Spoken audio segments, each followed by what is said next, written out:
Mike Beats, a gold mining expert, made a disastrous mistake when he gambled with his $300,000 wash plant, causing the heavy machinery to be destroyed. Tony, who was unhappy with Mike's second error of the season, sent Kevin to oversee the fleet of excavators, dozers, and rock trucks. Kevin was crucial in maintaining the functionality of the aging trommel. A damaged rubber and metal skirt directed pay onto the conveyor beneath the hopper, causing gold-rich earth to spill and accumulate beneath the belt. Kevin had to take the skirt off and make a new one from scratch to resume gold recovery. Kevin put in overtime to restart the wash plant, but another problem appeared, this time due to a failure of the wedges. Mike, having experienced the difficulties of running a business without a license and the possibility of losses, enjoyed lending a hand whenever possible. However, the tragedy hit when Mike was unharmed. The equipment failed due to stress and flex over time, rather than speed or poor handling. It became clear that anything as simple as a link breaking had set off the whole scenario, leaving the $300,000 wash machine crippled on the mining site. Mike felt humiliated and disappointed for not being able to continue pursuing his mining objectives. However, when he and his crew inspected the damage, they discovered that it wasn't as disastrous as initially thought, and there may still be an opportunity to turn things around with the correct strategy. In this text, the story revolves around a gold mining operation that involved the salvage and restoration of a wash plant. The wash plant was damaged, but it was still intact enough to provide a possibility for salvage and restoration. Mike's father, Tony Beats, brought his knowledge and practicality to the situation, warning him that without the proper tools and equipment, it could be a complete loss. He recommended hiring loaders to assist in recovering the wash plant, as an expensive error could turn into an irreversible disaster if they tried to relocate it themselves. Mike and his group began working with the loaders, aware that every move required care and accuracy. Tension was evident on the job site as the loaders slowly raised the wash plant, with every hand prepared to make adjustments in case something went wrong. Their ability and courage were put to the test as they attempted to save the wash plant and carry on with their mining operations. The 4-hour task would now take at least twice as long, which infuriated Mike. After the chain snapped, forcing the equipment to tumble, Tony arrived with 2 loaders after the machine had tipped over. They decided to get the factory back on its feet as the top priority, evaluating the damage and determining what needed to be fixed. Under Tony's guidance, Brandon joined Mike in the loaders to turn the plant back upright. They set the plant with their buckets, linking the chain to the proper location, and guiding the plant as it fell into the buckets, slowly tightening the chains and backing up. After the plant was upright, they took off the chains and positioned it in the center of the road, allowing them to bring in extra tools to line it up with the scissor neck. They carefully positioned the plant, gradually pushing it upward until it was in the ideal place. After careful labor, the plant was safely loaded and prepared for transportation. Lynn, you get on the Lynn's line? Okay. Mike, you get in the loader for a second. After 8 hours of labor, the workers pulled the plant off the truck one last time, despite the initial hiccups. Shane felt happy and relieved, eager to use the plant, which would be a great benefit. The job was eventually completed, and the difficult journey was over.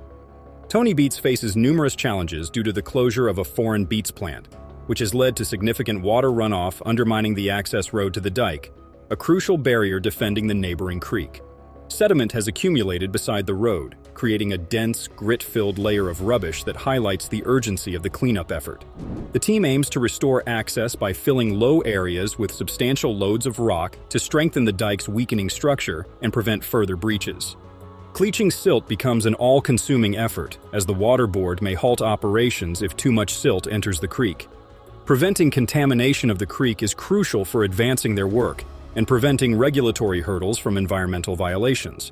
The access road is now a muddy mess due to the plant's considerable drainage, making cleanup difficult. The crew must remove silt and sludge layers to rebuild the road, which is turning out to be a difficult undertaking. The watery sludge is pushed back into the nearby settling pond by Mike, who is using a well-coordinated system.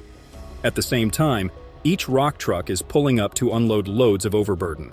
By carrying out this technique, the road is made more durable for the vehicles and prevents further erosion. After the wet mud has been removed, the crew will begin the process of filling the damaged road with many tons of solid material instead. In order to ensure that each layer of material is dumped precisely where it is required, Mike navigates the trucks with great care and provides Megan with directions regarding where she should dump her load. As each dump is completed successfully, the road gradually transforms from a slick and muddy route into a road that is stable and usable. 10 hours of continuous labor resulted in the entire restoration of the access road. This made it possible for Tony's rock trucks to continue transporting supplies and erecting the necessary dikes to protect the site from water invasions. On the other hand, Mike Beats encounters a huge challenge on the rough road leading to Indian River. His 15-ton lorry begins to lose traction and begin to slide to the side. Mike's semi-truck is eventually pulled to the top of Hunker Summit after a challenging journey up the rocky and muddy hill. Evan, another member of the team, assists him in navigating the incline and working together to ascend it before reaching the summit. Gold mining entrepreneur Tony Beats, often known as the King of the Klondike, is keen to capitalize on the high-risk, high-reward nature of gold mining. He is recognized for his determination to capitalize on the Klondike. His daughter Monica manages an operation that recovers gold leftovers left by previous miners by forcing 200 yards per hour of old-timer tailings through the shaker deck. He has been working tirelessly to process 350 yards of pay dirt per hour at the Mega Cut. In addition, he has been working diligently to process pay dirt at the Mega Cut. There is a legendary drum that Tony uses as his secret weapon, and it is an essential part of his strategy. For years, he has been patiently waiting to acquire it, but it involves a big financial investment on his part. Tony, on the other hand, considers the drum to be an essential first step toward becoming more productive. Presently, Mike and the crew are working together to make certain that Tony's investment will yield a profit and that the machine is functioning properly. In the event that all goes according to plan, they would be able to handle 150 yards of material every hour using only 2 excavators because of the drum. It is Tony's intention to make use of a massive trommel that he purchased for $400,000 and that has not been put to use for nearly 3 decades. Due to the fact that it has its own wheels and engine, the trommel can be moved from one pay zone to another with relative ease. After the pay dirt is fed directly into the drum and processed, the gold-rich material is transferred onto a conveyor, and the garbage tailings are disposed of. Because of this approach, Tony's staff is able to move through the cut with minimal effort and the highest possible level of production. Mike makes his way to Moose Creek in order to retrieve the conveyor, which is the final component that is necessary for the trommel. So what we'll do We're gonna is throw it on the low board, or we're just gonna drive it out? 2 of them, 250 and then 2600, hook them up, haul them in. After the system has been secured, it will be possible for the system as a whole to function. Mike's truck, on the other hand, catches fire when he parks it with the idea of taking a boat across the river. This is the moment that disaster strikes. A reminder of the myriad challenges that the Beats family faces in the harsh environment of the Yukon is provided by the abrupt fire that occurred. Paradise Hill is the location where the Beats family gets together for their monthly gold weigh-in. Mike's truck caught fire not too long ago, causing him to lose a significant amount of money. Nonetheless, he maintains a pragmatic outlook and tells himself that it is foolish to become obsessed with the situation. During the aftermath of the fire, he makes light of the situation by joking with the group about putting away bits for use in future repairs. As the attention of the group shifts to the gold weigh-in, Monica, Tony's daughter, discusses the outcomes of her shaker deck. Through its continuous operation, the trommel is able to process 350 yards of pay dirt every hour, resulting in the production of 195.58 ounces of dirt every week. This brings the total to over $370,000, which provides Tony with the assurance that the trommel is functioning at an acceptable level. According to these numbers, the weekly total is 245.42 ounces, which helps Tony stay on track, considering that he needs to consume 220 ounces each week in order to fulfill his objective of consuming 3,000 ounces for the season. Failures such as this can serve as instructive opportunities for individuals who are as dedicated as Mike. Mike will surely remember this important lesson moving ahead, which will allow him to improve both his plan and his ability accordingly. Now, the question that needs to be answered is whether or not this experience will make him more cautious or more driven to pursue great victories. In these thrilling and difficult episodes, the superheroic and warrior-like qualities of Tony Beats, a gold miner, and the Winchester crew, who are able to survive the challenge of recovering their most recent machinery, are brought to the forefront. In the event that their excavator stops functioning owing to chain problems, what strategies will Winchester crew employ to deal with the situation? As a result of this circumstance, how will they get the end that they want? Let's join Tony Beets and the Winchester crew in their pursuit of gold and dive headfirst into the extremely fascinating endeavors that they are involved in.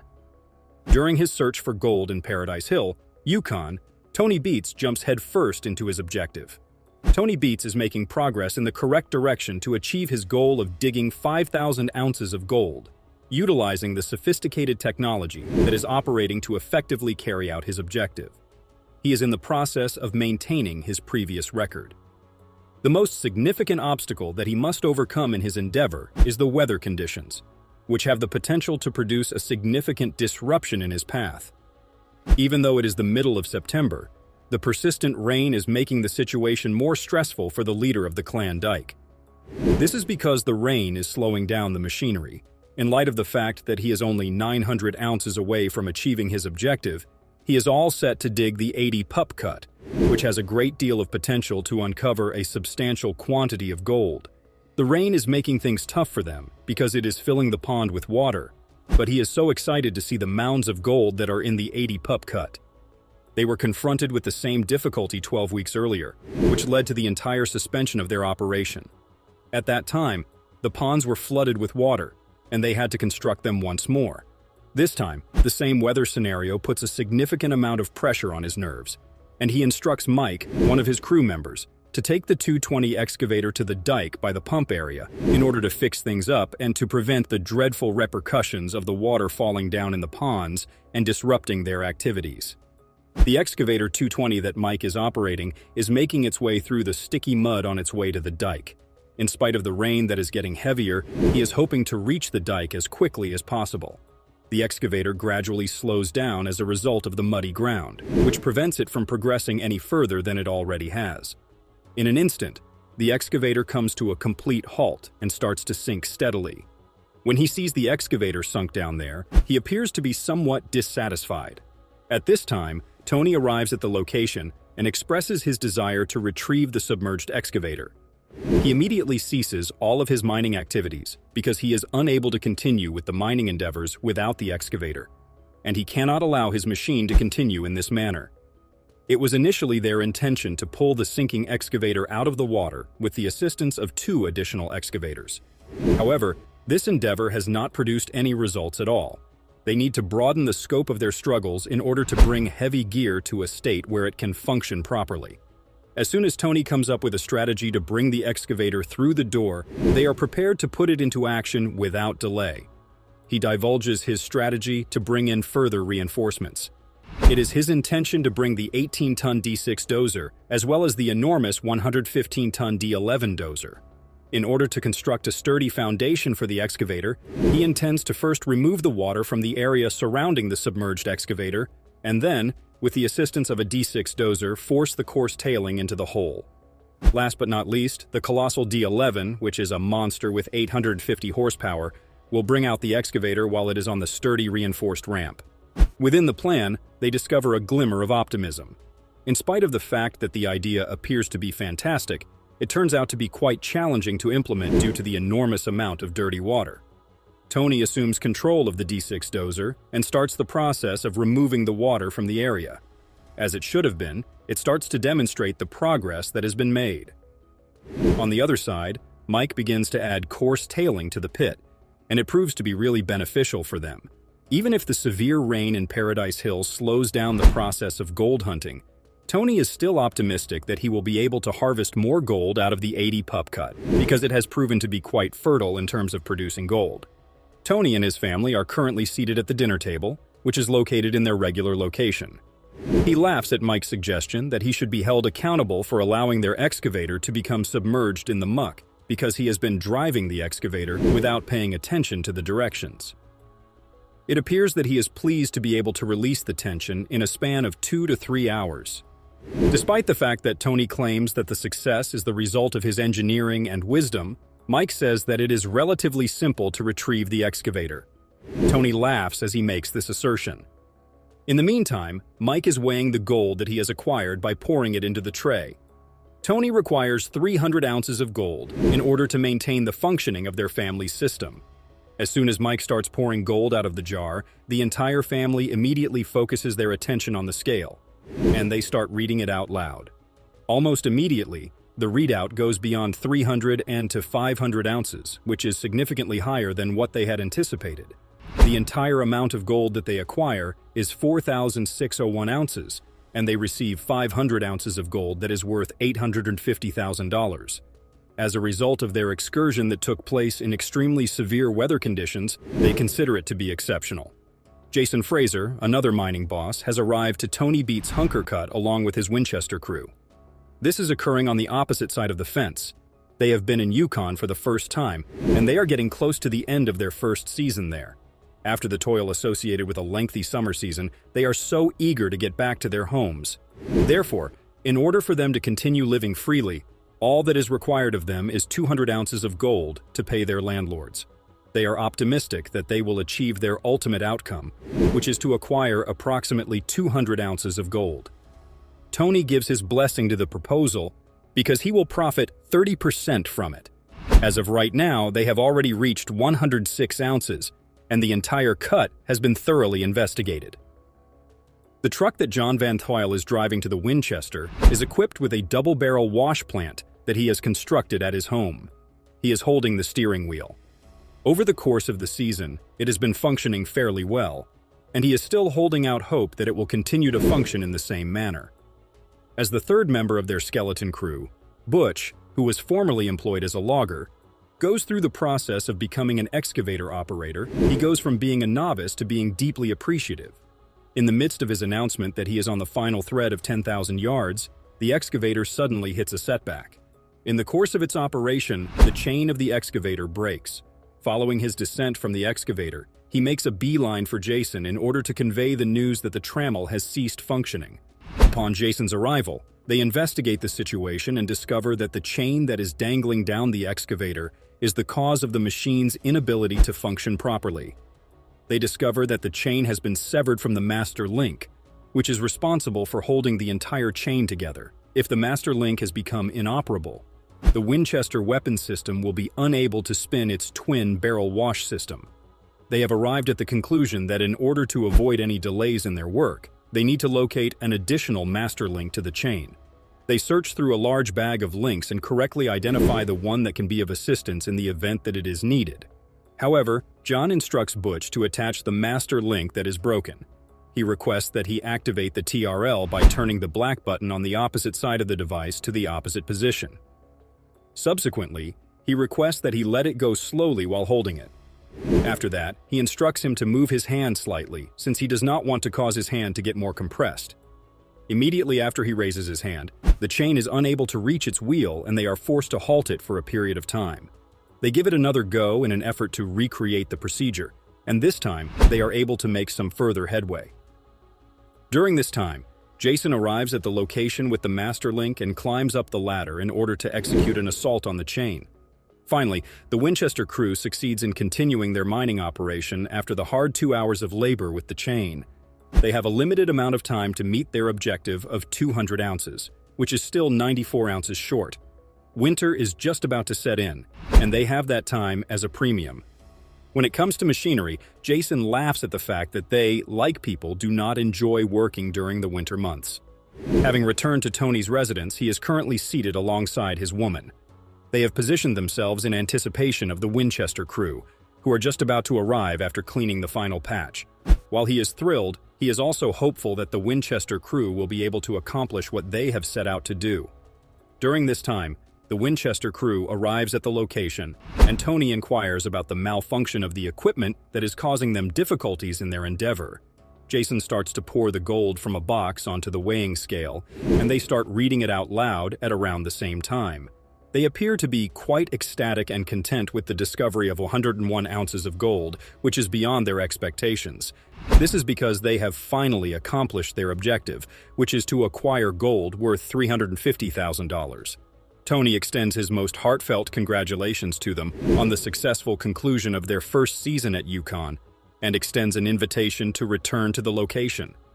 It is a happy conclusion for Tony and the Winchester crew, because their trips end up accomplishing their goal in a remarkable manner, despite the fact that they encountered a lot of challenges along the way and squandered a lot of time. In the comments section, Please give your thoughts on these fascinating gold rush activities.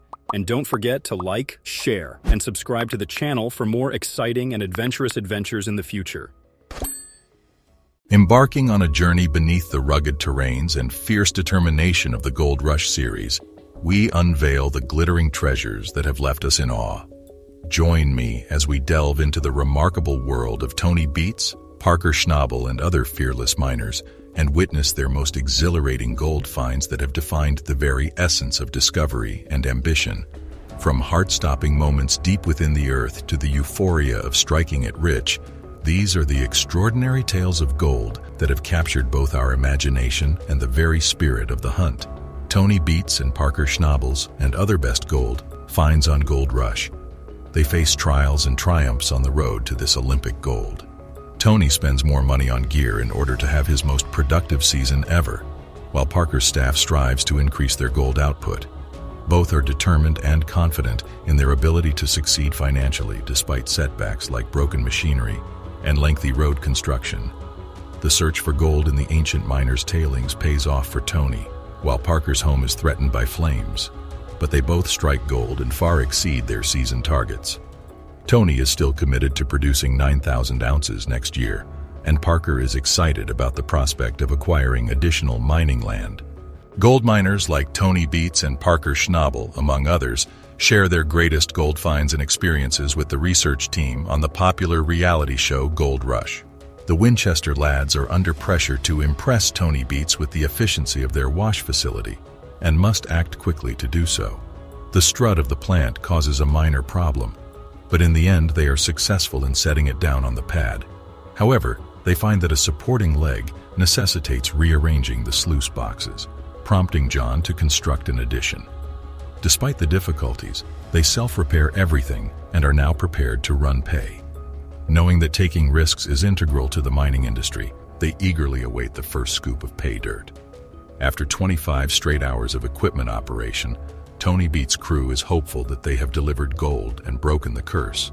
When the gold is weighed, they find that they have 6 ounces, which is worth almost $11,000. As a result of this achievement, they are more motivated than ever to keep digging for gold. At the same time, Parker Schnabel departs for Fairbanks, leaving foreman Mitch to set up 2 plants in 5 days. Mitch intends to optimize their gold extraction process by dragging the sluice fur onto a big area and installing the super stacker. The crew is frantically preparing the sluice to flow gold before Parker returns from Alaska. A 120-foot super stacker gets hooked up and arrives at the pre-wash. Parker's staff likes the arrangement after processing valuable ore in the wash plants. Parker updates the workforce on his operation before stripping and building a plant pad in Alaska. Parker may mine the entire 90-acre runway with both wash units. A conveyor fails and an engine blows. Even though Parker's other wash plant, Big Red, has been sluicing easy street cut pay all week, yielding over $290,000 in gold. The group is happy to have exceeded last year's ounce total and will keep working hard. Tony Beets and his team are under pressure to break records this season. Their shaker deck shuts down twice, infuriating them. The wash plant is hard to run since they can't discover a 2-foot section of damaged C-channel. Despite the challenges, they innovate by welding the C-channel back into place so the material may be processed. Now that they can process the tailings, they may hope to find fresh gold. Parker Schnabel is optimistic about the season's early start and generating enough gold to cover their bills. Monica and their granddaughter bring cheer as the Beets family evaluates the week's triumphs and setbacks. Gold Rush gurus like Tony Beets and Parker Schnabel discuss their best gold hauls. Tony said the old-timer tailings made almost $310,000 when run. Parker said they found $145,000 in gold in 2 days. This week, about $460,000 in gold was extracted, more than double the same amount last year. They are happy with the results and expect financial and gold success. Fred Lewis and Brandon Clayton share resources to improve output in another scene. They believe they can increase output and profits by working together. Fred and Brandon's plant feeding loader had a tire blowout, causing downtime that could exceed their quota. The tire was fixed, and they continued working quickly. Mitch decides to clean up after 2 days and is pleased to see gold in the riffles. Fred and Brandon's partnership will be tested before their first gold weigh with Sandra and Andrew from New York City. The future season should benefit from their 19 ounces of gold every game while running less yards. Fred's largest gold grab and the chance to raise production by 50% have thrilled Tony's beats and his employees. Tony's preparations were derailed by frozen ground and a big frost block blocking the conveyor belt, resulting in costly downtime and lost gold. Tony is unfazed and working hard with the 80 pup to get his season back on track and reach his gold goals. Tony and his staff had completed sweeping and scrubbing their mats and run. Tony strictly forbids his staff from walking on the mats. The Beats found $328,000 in gold despite downtime and lost gold, bringing their season total to over $2.3 million. Parker Schnabel is having problems bringing in 2,000 ounces of gold and worries he won't have enough to send his crew home. He must find the high-grade pay layer before winter, but he is 800 ounces short. Rick is surprised when Troy Taylor offers to sell the land to him for 150 ounces of gold. Rick should seriously consider the offer because he has spent a fortune on machinery and is struggling to make a profit. Rick recruits veteran ironworker Kyle Lawson to manage both wash facilities. Kyle manages the plant despite his fear. They are holding their breath hoping this clever strategy would work. They also made some remarkable gold discoveries on Gold Rush. Over $500,000 worth of gold, 219.8 ounces from Monster Red and 95 ounces from Rocky, were discovered by Tony Beats. As a result of Raleigh Valley's largest gold weigh ever, Parker Schnabel makes a significant financial commitment towards the purchase of more acreage. Mining tycoon Tony Beats is also in Kano attempting to break into uncharted territory. Test holes he digs show possible gold deposits. In general, these gold miners are engaged in some really promising work, and they have some very lofty objectives. Tony Beats and his staff are using a ball with a strainer to separate gold from soil in a new mining operation. They are pleased with the lengthy pump they utilize to speed up the procedure when they find fine gold. Tony is encouraged by this discovery and has discussed growing the firm with his family. Parker Schnabel is pleased with his gold weight, which beat last season's record. Parker will keep mining despite the season's challenges and make the best of it. Parker Schnabel and his colleagues seek to maximize their resources in Alaska to find better soil. Parker calls in his loyal right-hand man, Mitch, to help clear overburden and keep the process running smoothly as they rush to reach 700 ounces of gold. Parker moves as much as feasible with Mitch's help despite machine repairs and a labor shortage. As they overcome challenges, the crew's collaboration and determination shine through. Parker Schnabel and Tony Beats want gold. Parker's crew must collect 700 more ounces to move Big Red to Mud Mountain. After upgrading his gear, Tony is more driven than ever to have his best season. Tony struggles with equipment, while Parker relies on their road expansion to bring him there. Despite the obstacles, they remain driven and confident in their capacity to succeed and profit. He'll make up his gold ounce deficit and protect his off-season investment. Tony is under pressure to supply gold after the buyer for his fleet of barges dropped out at the last minute. This season was the Beats family's most successful for gold production, despite the loss. Tony still hopes to reach 9,000 pounds next year. He also investigates pioneer mining waste. There may be some gold left, and since gold and petrol costs are low, now is an excellent time to look. Tony invites the crew together to learn about the hill and mine's history. After finding a wooden sluice box, they realize that only half of the gold was collected this way.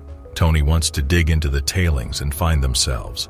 A sample is tested with a trommel to confirm gold presence. It's free money, so they'll transfer it to New Zealand for processing. Later, he and his loved ones head to Paradise Hill to find out if the old-timers' tailings turned up any riches. Tony needs 177 ounces every week to reach his 3,000-ounce season target. Mega-cut pay dirt processed through Mike's trommel produced 4.22 ounces of gold, worth $7,400. They decide to keep operating the tailings facility after Tony's intuition proved correct. The Premier Wash facility is a high-stakes gamble for Parker Schnabel and his crew because he needs the money to acquire land in Alaska. They had trouble at first due to water leaking, but managed to get the plant stabilized. Before the season is out, they want to have found enough money to stock up on weapons and invest in new territory. When Parker Schnabel's house is threatened by flames, He must deal with a dire situation. He leaves the mining operation to return home and assist his evacuating wife. Now Brennan Rule and Colt Foreman must manage day-to-day business. However, conflicts emerge as Brennan strives to maintain order and discovers poor work from the team. Brennan and Parker make up following a fierce dispute. Despite the difficulties, Parker is resolved to finish the season strong and earn enough money to purchase further mining property. With a final tally of 7,504.9 ounces of gold, the team sets new benchmarks and surpasses their best season ever. Be sure to subscribe for more thrilling updates of treasure hunting. As we near the end of the season, Tony Beats has his own set of problems to solve. He has yet to reach his ideal weight and is out of fertile ground in the mega cut after 400 ounces. When Tony punches a hole in the wall, water rushes in and floods the final nook of the mega cut. Tony hopes to establish a new market known as the upper cut in order to save the rest of the season. However, the ground becomes a soupy mess after heavy rain, which presents challenges for Tony and his crew. Tony is unfazed by the obstacles in his way and insists on continuing his search for rich gold deposits. Another setback for the crew was the destruction of their rock truck. Despite this, they are able to get the problem resolved and go back to work in short order. Tony's time to earn 3,000 ounces of gold this season is quickly running out as winter approaches. After the last load of dirt has been processed by the plant, everyone congregates for the season's final gold weigh-in. They missed their target by a hair, but nevertheless managed to produce 3,030.26 ounces, worth almost $5.6 million. Tony has his sights set on next season, and he's positive that, with the right brakes and a water permit, they can increase their output. You won't believe what researchers just discovered. Gold mining may look very careful and serious, but even the most skilled miners make mistakes from time to time. Miners have had their fair share of ups and downs, from small mistakes that are easy to miss to big ones that cost a lot of money and make team members angry. Come with us as we look into the most stupid parts of the gold rush, putting the million-dollar dredge down. The dredge owned by Tony Beats sank for the second time in 6 weeks.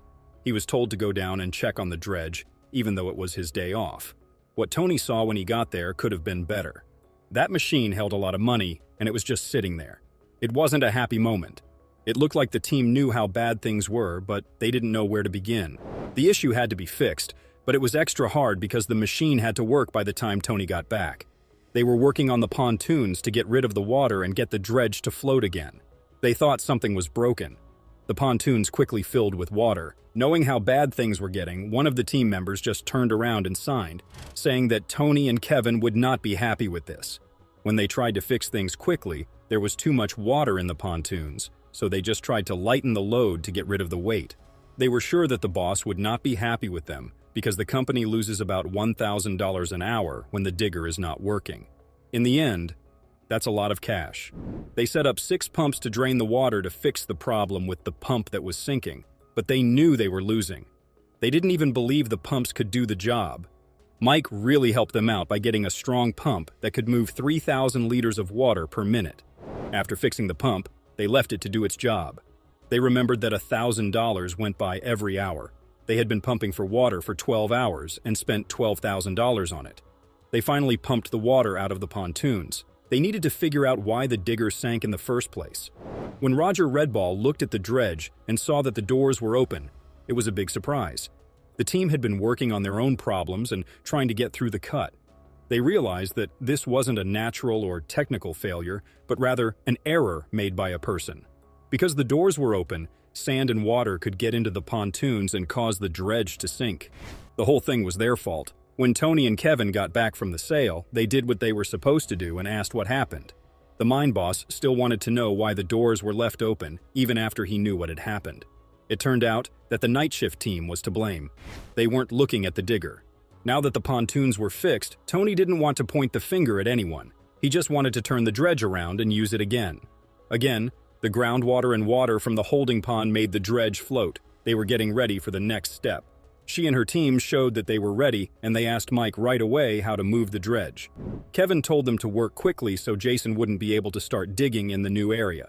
The dredge was going to be turned 90 degrees, which would make the tailings line swing over the road. Careful steps were needed for this. They looked and saw that the back end was pretty close to the shore. With a very important moment coming up, the team knew they had to make some tricky moves to get the dredge through a tough spot. They were hoping that they would be able to make the turn. Even though there might be some problems, they were happy and glad when the dredge was finally in the right place because everything went as planned. When the turn went well, the team took a look at what had happened and was happy with how things turned out. Now that the dredge was ready to start getting gold again, they were excited about the chance to get some prizes. The bucket's noise showed that things were going well, and everyone on the team was feeling good and hopeful about what they were doing. The night shift crew did something really stupid that almost damaged Tony's dredge. But what a new driver did to a truck was even worse. The whole truck was almost destroyed, almost making an engine burst. After 11 weeks of digging, Tony had brought in more than 1,000 ounces of gold, but he wasn't completely happy. There had to be more made. In two of his cuts, the 8-acre blue cut and the 9-acre cold cut, he was trying to catch Paradise Hill's sought-after white Chanel pay run. But the weather had been bad for him for the past 6 weeks. He was back in the cold cut, where there was still a lot of money to be made. To make up for the time he lost, Tony planned to sluice day and night for the first time this season to double his output. 3 new drivers were brought in to help the team because there was a lot of work to be done. The 3 guys were way too excited about the season. They thought it was great to be over there trying to work off the ladder and hoping to work in the yard and see some real good. It was better than seeing them with fancy jewelry on. They had to show Tony they had the right skills before they could work the night job. The boss had a lot of faith in them. He told them that if they were smart and wanted to learn, they could learn anything about welding or motors. They could find a way through life if they knew which way to go. The rookies were to be trained by Megan Gondet, who had worked for Parker before going back to work for Tony the previous year. Thomas was one of the newbies, and she told him not to do anything crazy, but to focus on being more productive. But Thomas had done a really stupid thing. It was back at the yard that lead mechanic Kevin Beat noticed something wasn't right. He was working on the trucks that were needed for the Paradise Hills Blitz. Where was the 4th truck? It turned out that Thomas was in charge. The trouble was that truck number 4 was broken, too hot, and couldn't be used. Kevin marked cars that needed repairs before they could be used with lockout tags. What a stupid thing Thomas did. He didn't care about the tag, and it wasn't even signed. Thomas made a big mistake for a first-timer. It was a big deal to take a truck with a lockout tag on it. Thomas was putting the engine at risk, and Tony now knew about it. Thomas had a good chance of getting sent off, but it didn't happen. He was told by his boss to get back in a truck. He gave the new driver another chance, but this time in a truck that was in good shape and had been signed out. The newbies were full again. More trucks were better. We saw Tony having trouble with water and his dredge, but he wasn't the only one who had trouble with water because of a mistake. Parker has his fair share of water issues. In his case, he almost lost all of his wolf cut pay, a mining site that is now underwater. Parker was looking for a pay streak in the 4-acre wolf cut on the far side of his Alaskan claim. He hoped that it would bring him at least 1,000 ounces this season. The group was trying to get to pay dirt 30 feet below, but they had to dig out 1,000 yards of extra material. 4 more feet would bring them to the water, and then it would be 30 feet to the rocks. But it looked like it was cooler than it really was. It would be very hard for them because they were working next to a pond. Frozen mud was the best option because it kept the water out. Recruit John Baudry was told to deal with the mud and keep the water out. But it looked like the cut was pretty wet. They called their boss to stop things before they got worse. It turned out that the mud got worse as they opened up more places. They still hadn't cut out even a fifth of the hole. There is an old pond next to the wolf cut. There was only a small berm between them. They dug down and found frozen ice that stopped the water from getting in. Now, it let water from the pond seep through the berm and fill the cut. Soon there will be a lot of water in the area. There was a need for action to save the day. They thought getting a pump would be the best thing for them to do. Parker's plan to stop the water was to dig a pond into the ground at the cut's deepest point and put in an 8-inch pump to clear it. After setting it up, they had to wait until the next day. You might be wondering what went wrong with the plan now. The plan as a whole was good and seemed to work, but how could you choose a pump to drain that much water without first making sure it works and fixing any problems it might have? The next day, everyone on the team went for a hike to check out their nice, dry wolf cut, but they were about to get a big shock. Where did their pump go? It looked like the pump was gone, and instead of a cutting that was completely dry, they found a lake. The pump system had broken down, filling the cut and putting the pump 4 feet below the water level. $500,000 were about to slip through their hands. The pump was so deep that they couldn't even walk up to it. Tyson had to pull a small kayak out with a chain in the excavator to get the pump to dry ground where they could work on it. The question was why they didn't work on it the day before and save time and money. Mark Fors, the foreman, said that the debris was blocking the suction filter at the end of the hose, which caused the water level to rise and cover the whole pump. He had to disassemble and repair the engine and come up with a plan to protect the pump from more flooding. This could have been done the day before, which would have saved them the whole night. His wolf almost got cut by this mistake, but Parker also did something shockingly stupid, and he almost had to say goodbye to Big Red. Parker's horrible mistake. Parker had finally realized a lifelong dream by digging his own Klondike claim. But with only a year left on the water lease, he only had one session to find all the gold on the huge 115-acre property. It only took him a little over 8 years to grow his Alaskan business from 2 people to 17 people and millions of dollars in sales. Dean, his foreman, quit, so he had to do some things as a foreman to get the company going. He was now in charge of everything as the manager. It made sense for him to do it because he knew more about the process than anyone else on his crew. The Chester Cut was being mined by his team. His mechanic, Mitch, was taking care of the big machinery, fixing the trucks, and getting them ready for work. Bree Harrison, who was operating the loader, was moving gold-rich pay dirt through Big Red and getting rid of the useless process rocks and dirt. Brennan Ruock put the dirt that Bree was going to use through the wash plant. There was no standing foreman to be seen during any of this. Everyone was working on their own jobs. He still hadn't shown up to tell the team what to do that day. They were already weeks behind schedule. Things would go a lot better if Parker showed up and stayed there the whole time. Parker showed up in the end and helped the team out a bit. The fact that Bree was running the whole business by herself made her look stressed. Because of this, Parker chose to get into the fuel truck and help get things fueled so that she could keep going. But Parker made a huge mistake at that point, one I won't forget quickly. He promised to help Bree, but instead he got sidetracked and looked for any gold that might still be in the places that had just been dug up. He had always wanted to do more panning on the floor that the guys who were pulling the pay had left behind, because he wouldn't stand for anyone being left behind. As the standing manager, he had to be there at the start and end of every shift to go over the days and nights' plans. He was in charge of sluicing and cleaning and had to plan how the plant would move next. There were 2 times a day when he had to make sure everything had fuel. It was a lot to handle. However, he didn't do these things. Instead, he went off to look for extra gold when his team really needed him. There are results to everything you do, and the mistake had its results. The whole plant shut down. The pump wasn't putting out any water, so Big Red's pre-wash was full of dirt.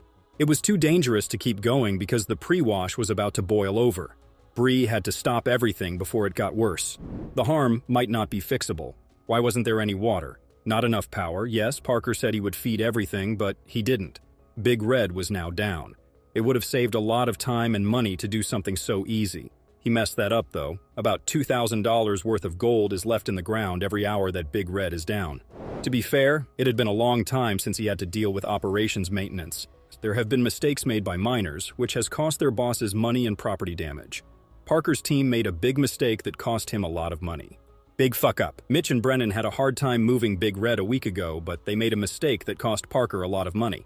Now, Aaron had to make sure that Slucifer didn't die the same way, which would have cost Parker more money. The team had recently seen a lot of rain, which was very scary because getting paid while wet wasn't fun at all. It always made things worse. In the beginning, Aaron worked for Parker as a truck driver.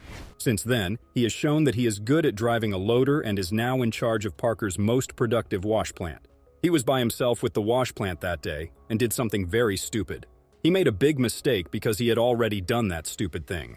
He was thinking about how lucky he was to have the job when he dropped some wet pay on the conveyor belt, which was a big problem.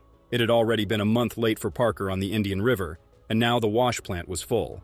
Aaron ran back as fast as he could to turn it off, but he wasn't quick enough. He put wet pay into the hopper, which then slid down the smooth running belt, clogged the roller, and stopped the conveyor. He needs to finish letting go of it soon so that the plant can be moved. The shutdown took time, and each hour cost more than $5,000. Aaron and JM finally got rid of all the wet pay on the rollers. Now the plant should fire up and start working again. The truth, though, is much worse. The plant wouldn't come to life. They heard a strange beeping sound instead, which they didn't understand. Aaron knew, though, that the plant would be down for longer than they thought. That meant more money was lost. He chose to talk to his boss about it and see what he could do.